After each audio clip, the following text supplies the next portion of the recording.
That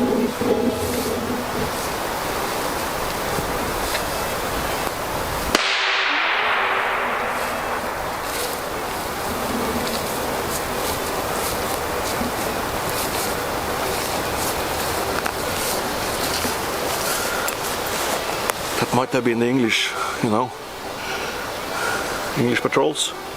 Have you seen any? No, I bet you haven't. They haven't been in the colonies for quite a while now. Well, hello again. I'm Snapshot. Welcome to Snapshot's Corner. Today we're gonna shoot this flintlock rifle.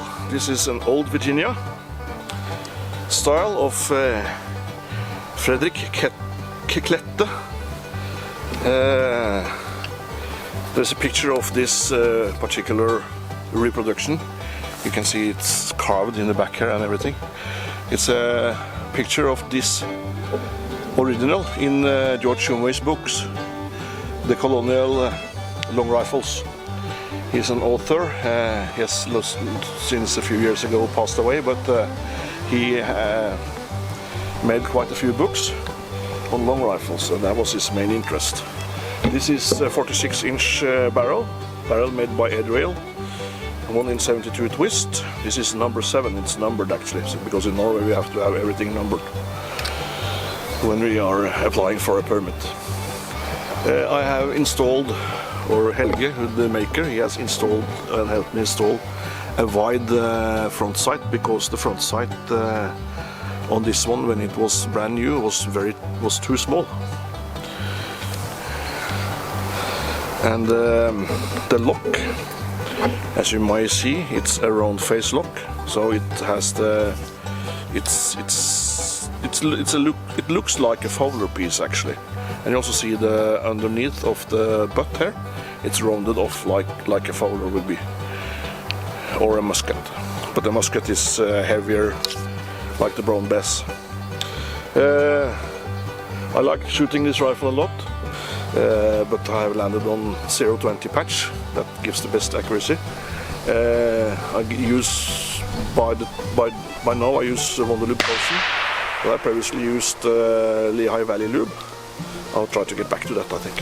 Well, that was another shot by the English. I think I will go and see if I can stalk out or skirmish out a few of their officers. You know, you have to work your way down from the top.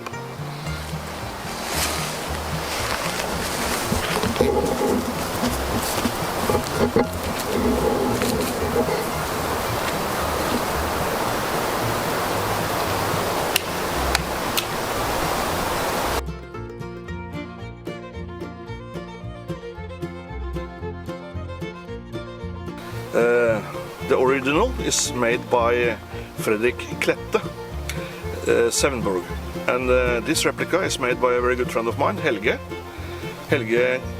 Karlsen Engebretsen, and he used to work at the Norwegian Armed Forces Museum as a restorer previous. It's also a very good offhand rifle. I don't know if you can see it, but it has a slight cast off. I have had this rifle for about 2 years now. I should shoot it more frequently. I don't shoot it as much as I should.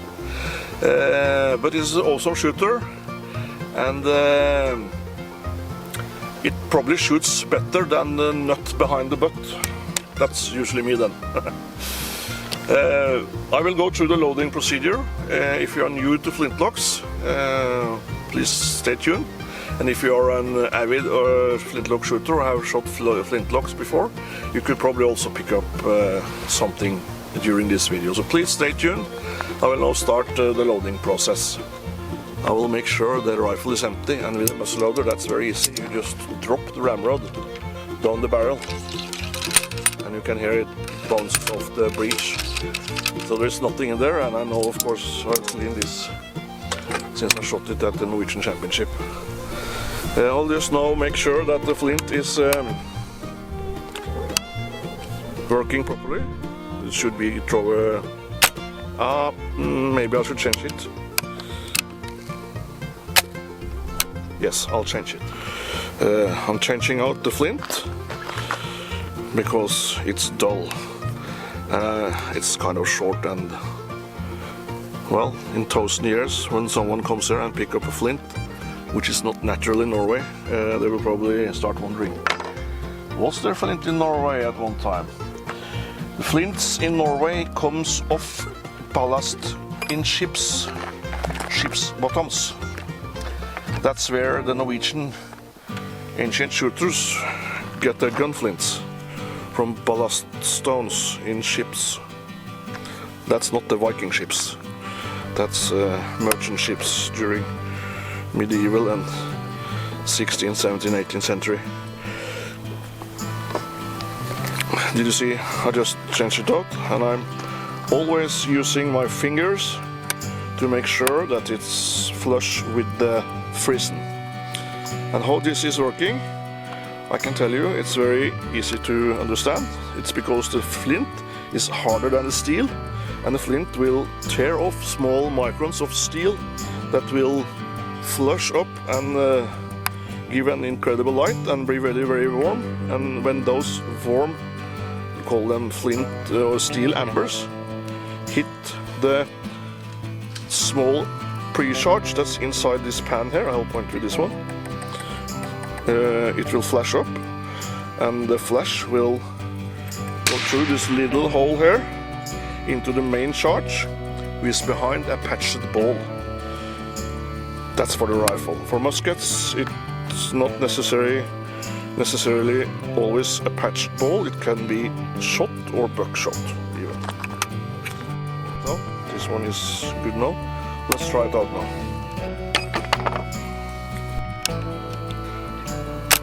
That's better, much better. I'll even try it with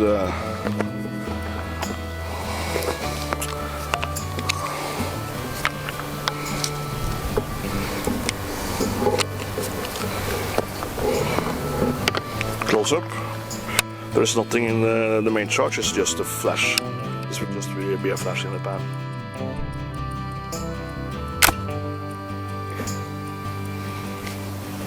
That will be a sure ignition.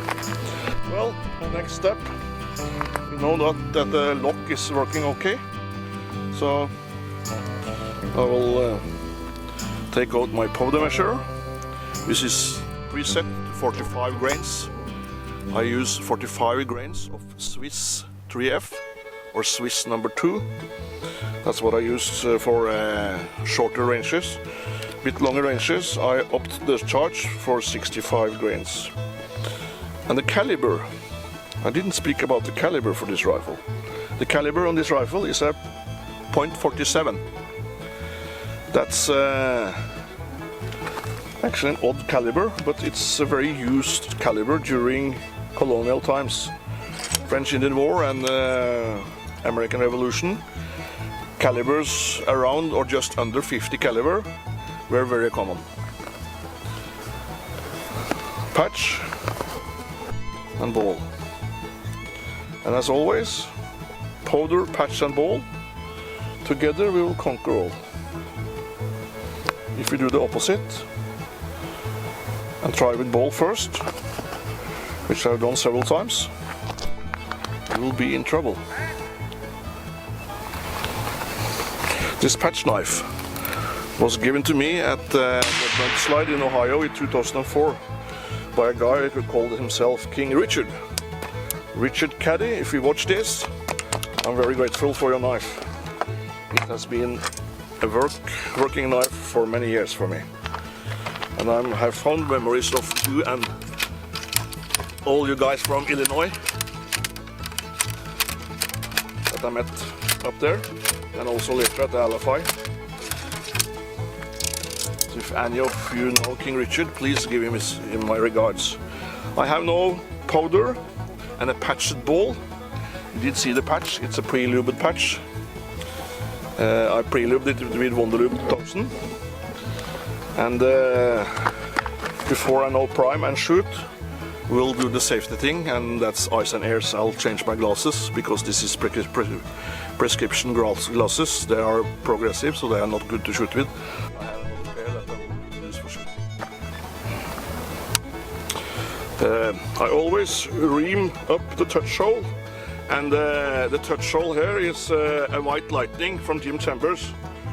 I use a brass reamer so I don't mar the touch hole.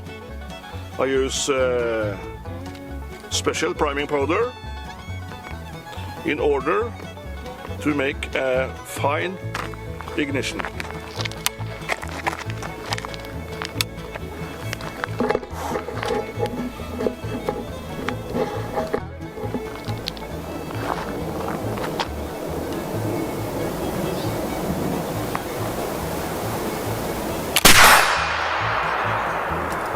Yeah, that's a hit in the middle of the target. Next step, next reload.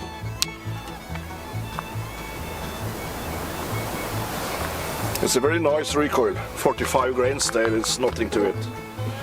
In my musket I shoot 85 grains of 2F regularly, and that's a tad bit more. Yeah.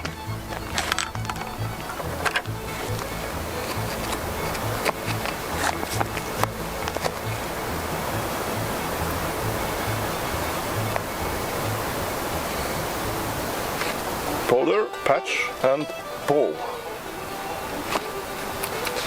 I must keep telling me this because otherwise I will do it the wrong way.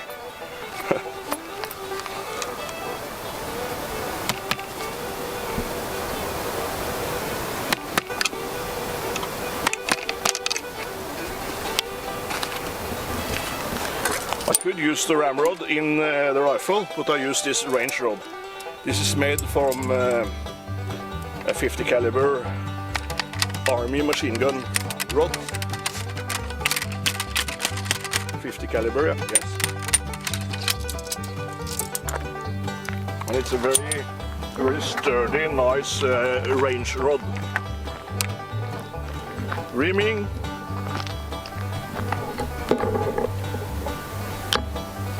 There. And primer.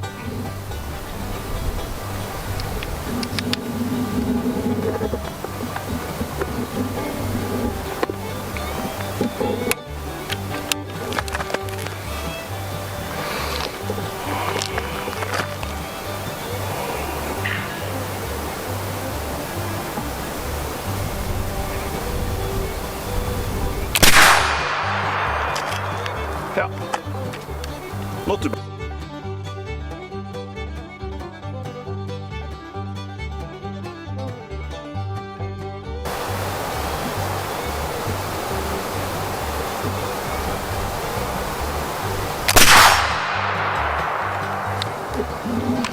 Ja. Samme gjør det. Same hole.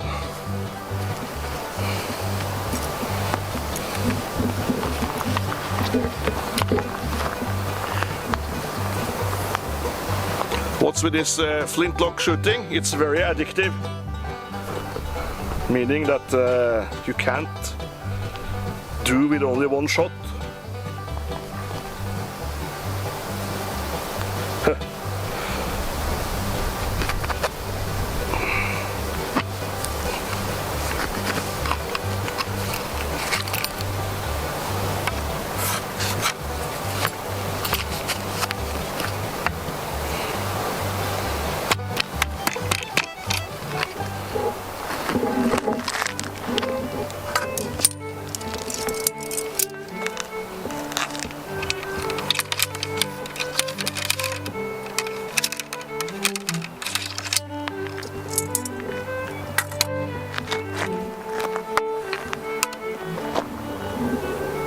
Ream the touch hole, grab your primer.